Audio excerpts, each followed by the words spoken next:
انا بعد كده ما يضرنيش حاجه ثانيه. شيخ ياسر احنا معلش بنستغل فرصه حضرتك، يعني وجودك نادر دايما، ففرصه ان حضرتك موجود معلش بنثقل عليك شويه بالاسئله.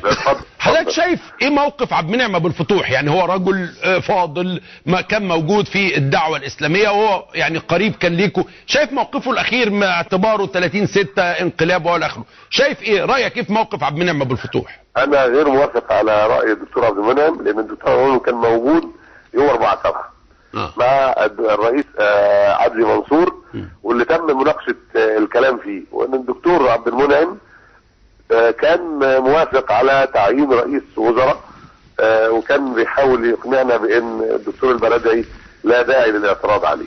دي واحده يا فندم معلش عشان نوضح الحقيقه دي للناس. جميل. حضرتك بتقول لي لان هو عبد المنعم ابو الفتوح دايما بيقول انا موافق على 30 يونيو بس 3/7 هو الانقلاب، فانت بتقول لي ان 4/7 عبد المنعم ابو الفتوح كان قاعد معاكم في الجلسه.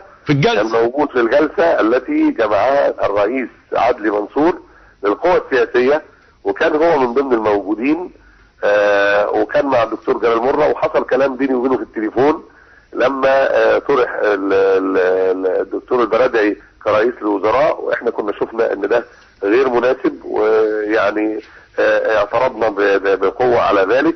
فكان بيقول ان الكلام ده ما لوش لازمه الاعتراض او نحو ذلك، يعني ففكروا ان الكلام ده كان حصل فعليا. فهو كان ماشي في المسيره الانقلابيه، يعني انجاز التعبير. يعني هو انا طبعا يعني ايه، انا اذكر الدكتور عبد المنعم انه ممكن يكون نسى هذه المساله، ويعني مع احترامي للدكتور عبد المنعم. طيب